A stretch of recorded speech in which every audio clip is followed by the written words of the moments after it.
पाकिस्तान ने एक हमला किया बलूचिस्तान पर और पूरे बलूचिस्तान पर क्या कर लिया, कब्जा।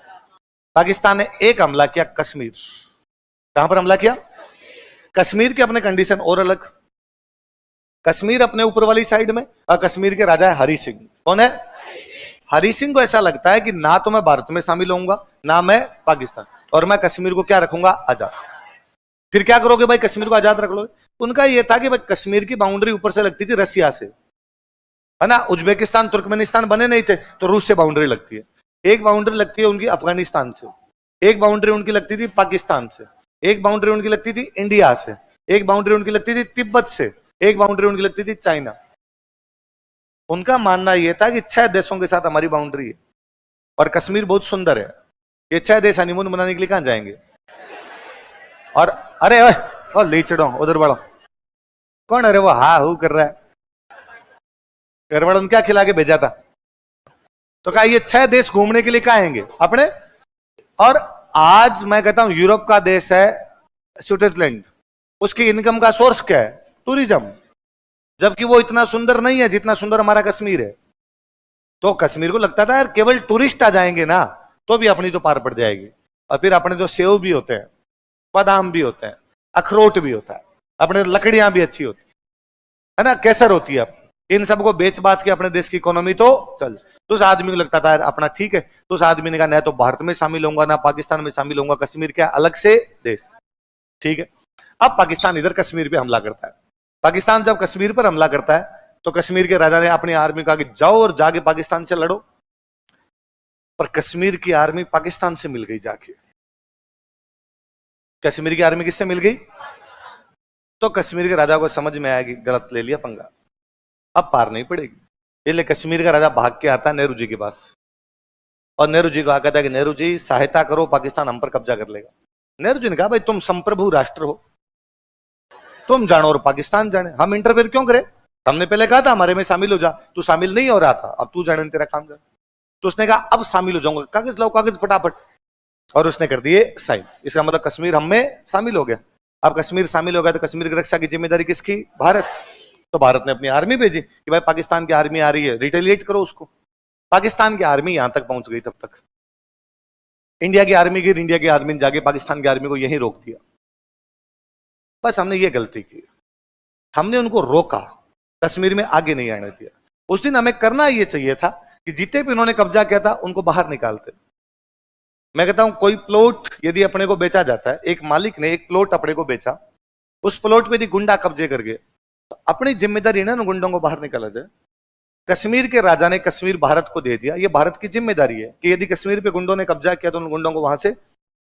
पर हमारी भी गलती नहीं थी, हम नए नए आजाद हुए थे, हमें लगता था यूएनओ में इस मैटर को लेके जाएंगे। कहां लेके जाएंगे, नया नया यूएनओ बना था 1945 में, यूएनओ कह रहा था कोई भी 2 देश लड़ना मत, हमसे पूछना, हम लड़ाई सुलझा देंगे। हमें भी लगाया नए नए आजाद में लड़ाई करने में कोई मतलब नहीं है, हम इस मैटर को कहां ले जाएंगे, यूएन।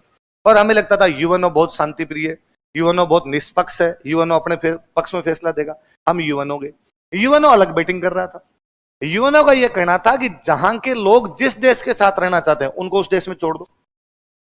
तो यूएनओ में जैसे मैटर लेके गए, हमने कहा साहब ये मामला है। तो यूएनओ का ठीक है नेहरू जी, कश्मीर के लोगों से पूछते हैं, यदि वो भारत के साथ रहना चाहते हैं तो भारत में मिला देंगे, और यदि वो पाकिस्तान के साथ जाना चाहते हैं तो। नेहरू जी बहुत ढंग से जानते थे कि सारे पाकिस्तान में जाएंगे, इसलिए नेहरू जी ने कहा हम नहीं खेल रहे, और नेहरू जी ने कहा हम इस मैटर को यूएनओ में समाप्त करते हैं, ये हमारा बाइलेटरल इश्यू है, द्विपक्षीय मुद्दा है, हम दोनों के बीच की बात है, यूएनओ को इसमें टांग अड़ाने की कोई भी आवश्यकता। बस वो दिन है आज का दिन है, वो मैटर वैसे उलझ गया। वो आधे पे पाकिस्तान कब्जा कर गया, इसलिए अपने उसको कहते हैं पीओके, पाक ऑक्यूपाइड कश्मीर। आधा अपने पास पड़ा है, उसको पाकिस्तान कहता है आईओके, इंडिया ऑक्यूपाइड। हम कहते हैं कि कश्मीर पे पाकिस्तान का कब्जा है, पाकिस्तान का कब्जा छुड़वाएंगे, पाकिस्तान कहता है इस पे भारत का कब्जा है, भारत का कब्जा छुड़वाएंगे। कश्मीर अलग खेल रहा है, वो कह रहा है हम आजाद है, हम दोनों में नहीं आएंगे। वो अलग प्रकार की बातें करने लग गया, इसलिए कश्मीर उलझ गया। धरती का स्वर्ग इन चीजों की वजह से बंट गया। वरना कभी अमीर खुसरो ने शायद इन्हीं जगह को देख के कहा होगा, गर फिरदौस बर्रू है जमी अस्त, हम ही अस्त, हम ही अस्त, हम ही अस्त। यदि दुनिया में कहीं पे स्वर्ग है तो यही है यही है। और वाकई वो जगह थी, वो उस प्रकार की जगह थी, पर हमने इस आपसी मामले के अंदर उसको उलझा के रख दिया। पर मुझे पता नहीं क्यों पिछले साल 1.5 साल से भयंकर गट फीलिंग आती है कि कश्मीर का जो पीओके वाला हिस्सा है वो बहुत जल्दी हमारा हिस्सा होगा। मैं आर्मी के हमारे जो भी कमांडर्स वगैरह हैं उनके जब बयान वगैरह सुनता हूं, इधर मोटा भाई चलता है, कई बार बयान दे देता है, तो मोटा भाई के जब बयान देखता हूं तब मुझे लगता है कि यार कुछ ना कुछ खिचड़ी पक तो रही है और इनके दिमाग में कुछ ना कुछ तो चल रहा है और ये कुछ ना कुछ कर जाएंगे। इसलिए मैं रात को जब सोता हूं तो मैं ये सोच के सोता हूं कि सुबह तक तो आ ही जाएगा। सुबह सबसे पहले मोबाइल संभाल के देखता हूं कि यार पीओके आया कि नहीं आया, नहीं आया तो मैं अगले दिन की आशा में फिर रहता हूं कि क्या पता कल आ जाए। आशाएं जिंदा है, हम कब्जा तो करें। तो बलूचिस्तान तो खा गया पाकिस्तान पूरा, कश्मीर खा गया। कश्मीर बलूचिस्तान से चलो हमारा कोई लेना देना नहीं, बलूचिस्तान को तो हम कहते हैं बलूचों को आजाद करवाना है पर उसमें हमारा साथ है, पर कश्मीर हमारा है, कश्मीर को लेना है, कश्मीर को छोड़ना। कर्जा और बेर सपूत ही चुकाते हैं। कौन कौन सी दो चीजें? बाप पे कर्जा है, बेटे सपूत होंगे तो चुकाएंगे, खुद को बेच के चुकाएंगे। यदि बाप पे कर्जा है और बेटा कह दे कि बाप तो मर गया अब कहां से दूं, तो कपूत है। सपूत बाप का नाम ही खराब किया। बाप की कोई दुश्मनी थी तो बेटे चुकाए। हमारी 3 पीढ़ी से दुश्मनी है, बीच वाली पीढ़ी ने नहीं चुकाई होगी, हम चुकाएंगे, हम नहीं चुकाएंगे तो अगली पीढ़ी चुकाएगी, अगली नहीं तो अगली चुकाएगी। 1000 साल लगे, 100 साल लगे, 50 साल लगे, 2 साल लगे, हमारी चीज दूसरा कब्जा करना। वरना आज साहब आपने आधा कश्मीर लिया है, कल आधा पंजाब लोगे, परसों आधा गुजरात लोगे। नहीं, ऐसे नहीं छोड़ा जा सकता। हमारा था, हमें मिलना चाहिए। तो पाकिस्तान एक हमला करता है बलूचिस्तान, एक हमला करता है कश्मीर, पाकिस्तान एक हमला करता है जैसलमेर। क्या हमला करता है? पाकिस्तान ने जैसलमेर पे हमला किया। इधर जैसलमेर पे हमला किया, जैसलमेर के राजा अपने जवाहर सिंह। कौन है? जवाहर सिंह ने जोधपुर के राजा को कहा, जोधपुर के राजा का नाम है हरवंश सिंह। क्या नाम है? और हरवंश सिंह को कहा कि यार हमारे पे तो पाकिस्तान अटैक कर दिया। तो जोधपुर के राजा ने कहा भाई चिंता मत करो, हम आर्मी भेज रहे हैं और पाकिस्तान को रिटेलिएट करेंगे, पाकिस्तान को वापस भगाएंगे। जोधपुर ने अपनी एयरफोर्स उतारी, जोधपुर ने अपनी इन्फेंट्री उतारी। जोधपुर के पास एयरफोर्स थी। आजादी से पहले जोधपुर राज्य में 12 हवाई अड्डे थे। भाई जोधपुर देश है एक। मैं कल ही हंस रहा था, कल कोई मेरे से मिलने के लिए आए हुए थे, उदयपुर से कुछ लोग आए हुए थे, तो मेरे कह रहे थे कि सर हम तो सेकंड टाइम ही जयपुर आए, वरना जयपुर आए नहीं सर। एक बार पहले कभी आपका ही कोई कार्यक्रम था उसमें आए थे, आज आए हुए थे हमारे किसी कार्यक्रम में तो आपसे मिल लिए। तो मैं उनको हंस रहा था कि यार इसमें कोई बड़ी बात नहीं, एक देश से दूसरे देश लोग कितनी बार जाते हैं। पहले मेवाड़ एक देश था, जयपुर एक देश था, ठीक है, आज अपने को मिला दिए तब अपने को लगता है। यूरोप में अपना जो मेवाड़ था उतने में यूरोप के 5-7 देश आ जाते हैं, सर्बियान, बुल्गारियन, हर्जेगोविनान, बोस्नियान। 15-15 किलोमीटर में चेंज हो रहा है देश। 15 किलोमीटर इधर जाओ तो देश अलग है, 50 किलोमीटर इधर जाओ तो देश अलग है। वैसे वैसे अपने तो यार बड़े बड़े स्टेट थे, पूरे के पूरे देश है, पूरे के पूरे। इतनी इतनी जनसंख्या, इतनी इतनी इनकम है। मैं कहता हूं इतनी इतनी जनसंख्या आज भी यूरोप के कई देशों की नहीं है। तो ये 48 में लिए बैठे थे, 47 में लिए बैठे थे, तो मगर यार नहीं होता था आना जाना, उसमें तो कोई बड़ी बात नहीं। तो जोधपुर एक पूरा स्टेट था, पूरा एक राज्य था। और भारत में कश्मीर और हैदराबाद के बाद मारवाड़ क्षेत्रफल की दृष्टि से सबसे बड़ा राज्य था। तो राजा ने अपनी एयरफोर्स भेजी, इन्फेंट्री भेजी। हालांकि जाके देखा कि इस साइड से हमला इतना कोई बड़ा नहीं था।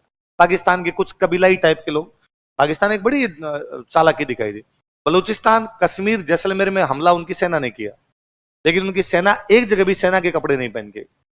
उनकी सेना वैसे ही जो नॉर्मल लोगों के कपड़े होते हैं आसपास में जो लोग पहनते हैं वहां के, वो कपड़े पहन के ही, ताकि अपने लोगों को कह सके कि भाई सेना ने हमला नहीं किया, जनता हमला कर गई, हम क्या करते हैं। पर यार जनता हथियार कहां से लाई, वो भी मॉडर्न वेपन्स कहां से ले लेके आई। तो हमला तो पाकिस्तान की सेना का ही था, वो ओट लेना चाहते थे, वो ले लिया। वैसे मुझे लगता है कि यार पाकिस्तान दुनिया की एकमात्र सेना है जिनकी ड्रेस सलवार सूट है। वो सलवार सूट रखते हैं यार, मगर यार ये वाली ड्रेस कब से है, पर है, अगलों की ड्रेस है तो है, जैसा जेंडर है वैसा ड्रेस भी हो जाता है।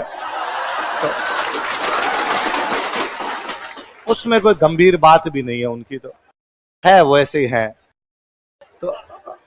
तो उधर से हमला हुआ, तो जोधपुर की आर्मी गई और जोधपुर की आर्मी ने जाके पाकिस्तान की आर्मी को पीछे धकेल दिया। तो पाकिस्तान ने कई थानों पे कब्जा किया था अपने, कुछ गायें भैंसें चुरा के ले गए थे और कुछ किसानों की फसलें उठा के ले गए थे। जैसलमेर में थोड़ा बहुत नुकसान पहुंचाया था, कई गांवों पे कब्जा हुआ था उनका, लेकिन जोधपुर की आर्मी ने, जैसलमेर की आर्मी ने जाके उनको भगा दिया। जैसलमेर के राजा को तब जोधपुर के राजा ने कहा था कि मैं एक मेरा पर्सनल हेलीकॉप्टर आपके पास भेज रहा हूं, आप रॉयल फैमिली को लेकर जोधपुर आ जाओ, राजा रानी बच्चे आप सारे आ जाओ। तो जैसलमेर राजा ने कहा क्यों, कि वो पाकिस्तान का हमला हुआ है और खुदा ना खास्ता हम ना रोक पाए और पाकिस्तान की आर्मी यदि कब्जा कर लेती है तो सबसे पहले राजा को मारेगी, पकड़ के राजा को मारेगी, परिवार को मारेगी, इसलिए आप यहां आ जाओ। तो जैसलमेर के राजा का स्टेटमेंट है, नहीं सर, 1000 साल से हम इस जनता से टैक्स ले रहे हैं, यदि जनता मरेगी तो मैं भी मर जाऊंगा। इस संकट की क्षण के, इस संकट की घड़ी के अंदर मैं जनता को छोड़ के, तब मुझे लगता है कि यार एक शासक का कैरेक्टर कैसा होता है, वरना यूक्रेन रूस के बीच में युद्ध हुआ, यूक्रेन वाला राष्ट्रपति कहां है पता ही नहीं चल रहा है ना। अफगानिस्तान पे तालिबान ने कब्जा किया, सबसे पहले अफगानिस्तान का राष्ट्रपति भागा, अशरफ गनी सबसे पहले देश छोड़ के भागा था। उस राजा का स्टेटमेंट था कि ना साहब मर जाएंगे क्या होगा, मरेंगे, पर आज यदि मैं भाग गया ना, मैं खुद को मुंह कैसे दिखाऊंगा कि जो जनता मेरे को टैक्स दे रही थी उस पर जब दुख आए तब मैं वहां से भाग गया, वरना मुझे यह रहेगा कि साहब जनता लड़ रही थी, मैं लड़ा, जनता मरी तो। पर पाकिस्तान इतना कुछ कर ही नहीं पाई, साइड पे उनका हमला ज्यादा नहीं था, यहां से निकल गए। पर जब ये हमले हुए ना तो अपने भारत में एक बहुत बड़े नेता थे, राम मनोहर लोहिया। कौन नेता थे? राम मनोहर लोहिया। इन्होंने एक समिति बनाई, राजस्थान आंदोलन समिति। क्या बनाई? और इन्होंने वल्लभ भाई पटेल और नेहरू जी को कहा, भाई नेहरू जी और वल्लभ भाई पटेल जी, एक बात तो समझो यार कि राजस्थान के 3 बड़े स्टेट बाउंड्री पर पड़े हैं, जैसलमेर, जोधपुर और बीकानेर, और पाकिस्तान के हमले हो रहे हैं। जब पाकिस्तान कश्मीर पे आधे पे कब्जा कर गया, इधर यदि बड़ा हमलावर कब्जा कर गया, तुम क्या करोगे? तो प्लीज दिमाग लगाओ, अभी तक राजा के कंट्रोल में पड़ी है जगह, इनको राजस्थान में शामिल करो। एक जगह होगा तो प्रशासन संभालना इजी रहेगा, अलग अलग होते हैं तो एडमिनिस्ट्रेशन संभालना इतना इजी।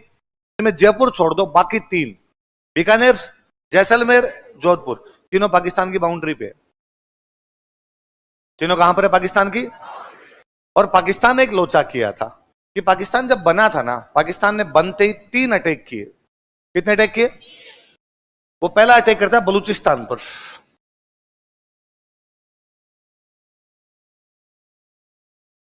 कहां पर करता है? बलूचिस्तान पाकिस्तान का एक प्रांत है, यह पाकिस्तान का हिस्सा नहीं है, पाकिस्तान का इलीगल कब्जा उस पर। बलूचिस्तान को अंग्रेजों ने आजाद छोड़ा था। जैसे भारत है, जैसे पाकिस्तान है, वैसे एक इलाका कौन सा होगा, लेकिन पाकिस्तान के बीच में पड़ता था, इसलिए पाकिस्तान उस पर हमला करके उस पर कब्जा कर गया, बलूचिस्तान पर। इसलिए बलूचों की आज भी मांग है कि हम पाकिस्तान के अधीन, हम पाकिस्तान से अलग होंगे। इसलिए बाकायदा बलूचों ने अपनी पूरी आर्मी बना रखी है, बलूच आर्मी। बलूच आर्मी पाकिस्तान की आर्मी से लड़ती है, पिछले 75 सालों से वो अपनी आजादी के लिए लड़ रहे हैं। बाकायदा बलूच अपनी गवर्नमेंट बनाते हैं अलग से, बलूच गवर्नमेंट, बलूचों का राष्ट्रपति, बलूचों का प्रधानमंत्री, बलूचों का विदेश मंत्री, सारे बनाते हैं वो। लेकिन वो बलूचिस्तान में नहीं रहते, वो राष्ट्रपति प्रधानमंत्री सारे रहते हैं स्वीडन। कहां रहते हैं? क्योंकि यदि कोई बंदा बलूचिस्तान में बैठ के कहे मैं बलूचिस्तान का राष्ट्रपति हूं, तो पाकिस्तान वाले कल उठा के फांसी लगाए। तो कैसे बन सकता है? पाकिस्तान का राष्ट्रपति एक होगा, बलूचिस्तान का अलग थोड़ी होगा, इसलिए वो कहां रहता है? स्वीडन। तब दूसरा है कि वो स्वीडन क्यों बैठा है? उनका यह कहना कि आज नहीं तो कल हम बलूचिस्तान को आजाद करवाएंगे, और जिन आजाद करवाएंगे तब मैं चला जाऊंगा। जब तक आजाद नहीं हो जाता तब तक मैं यहां बैठ के बाकी देशों से बातचीत कर रहा हूं कि हमारा साथ दो और हमें पाकिस्तान से क्या करवाओ, आजाद।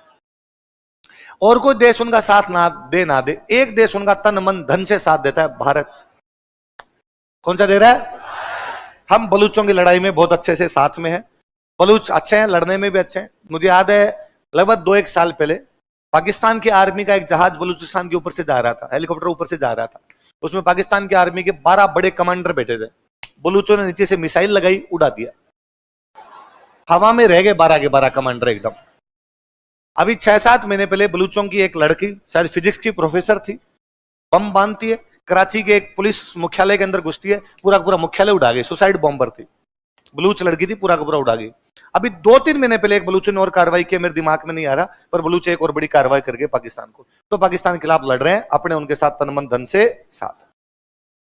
15 अगस्त 2015 की बात है, मोदी जी अपना पहला भाषण दे रहे थे लाल किले से प्रधानमंत्री बनने के बाद, और भाई रो रो में बोल गया, और भाई ने कहा कि भाइयों और बहनों, आज 15 अगस्त के दिन न केवल भारतवासियों को बल्कि बलूचिस्तान वासियों को भी हार्दिक बधाई है, आजादी की हार्दिक बधाई हो। तो पाकिस्तान ने हाथों हाथ ऑब्जेक्शन किया कि भाई बलूचिस्तान को किस बात की बधाई, तुम तुम्हारी बधाई खुद के पास रखो, हमने तो कहा सॉरी सॉरी, ऐसे हो गया हो गया हो गया ऐसे। जैसे ही इधर अपने बधाई दी गई, बलूचिस्तान का जो राष्ट्रपति कहां पर रहता है, स्वीडन, उसने हाथों हाथ ट्वीट किया कि भारत के यशस्वी तेजस्वी आदरणीय प्रधानमंत्री नरेंद्र भाई दामोदर भाई मोदी ने हम बलूचिस्तान वासियों के साथ खड़े होकर कंधे से कंधा मिला के जो लड़ने की बात कही है, हम हृदय की अनंतम गहराइयों से उनका धन्यवाद अर्पित करते हैं। और आज नहीं तो कल इंशाअल्लाह बलूचिस्तान फतेह होगा, और जब बलूचिस्तान को जीत लिया जाएगा, बलूचिस्तान पर हमारा कब्जा होगा, तब भारत हमारा बड़ा भाई होगा। हम भारत के साथ कंधे से कंधा मिलाकर रहेंगे। हमने भी कहा आमीन। बहुत जल्दी ये बात क्या हो जानी चाहिए पूरी। तो हम बलूचिस्तान के साथ हैं। बलूचिस्तान को पाकिस्तान से क्या हो जाना चाहिए, कोई भी देश किसी दूसरे देश पे कब्जा, कोई भी देश किसी दूसरे देश का शोषण। यदि पाकिस्तान बलूचिस्तान का शोषण कर रहा है तो हम पाकिस्तान के खिलाफ है, बलूचिस्तान के, और बलूचों का आजाद होना चाहिए। तो बलूच आजाद होंगे। आज अपनी जिंदगी में देख के जाएंगे बलूचों क्या मिल जाएगी आजाद। वैसे पाकिस्तान टूटने के कगार पे, इतना मंगता हो रखा है आजकल, तो हालत ही खराब हो रखी है ना। थोड़े दिन पहले कोई भैंसे बेची थी, है ना, अखबार में आया था, गधे बेचे, भैंसे। भाई वो अपने ना घर में जब ज्यादा टोटा आ जाता ना, भाई किसान है ना, कभी भी अपने पशु नहीं बेचता। वो पशु जो दूध दे रहे होते हैं, किसान को लगता है भाई टाबर दूध तो खाएंगे और कुछ होगा नहीं होगा। पर जब लास्ट में लग जाएगी भाई और कुछ अपने पास चारा बचा नहीं, तो बिना दूध के रह लेंगे, इज्जत तो बचे। तो अपने कहते हैं गाय भैंस बेच दो, जब रुपए होंगे तो गाय भैंस वापस लेके आ जाएंगे। इज्जत बचाने के लिए होती है। तो पाकिस्तान भैंस बेचने पे आ गया, इसका मतलब नागा तो ही गया। और कोई देश भैंस बेच की इकोनॉमी कैसे चला सकता है? मतलब इंडियन इकोनॉमी में कोई बात होती है कि साहब हमारा विदेशी मुद्रा भंडार इतना बढ़ गया, इन्फ्लेशन ये आ गई, वो ऐसी बात नहीं। वो भैंस बेच दो अपने, वो अलग खेल रहे हैं भाई साहब।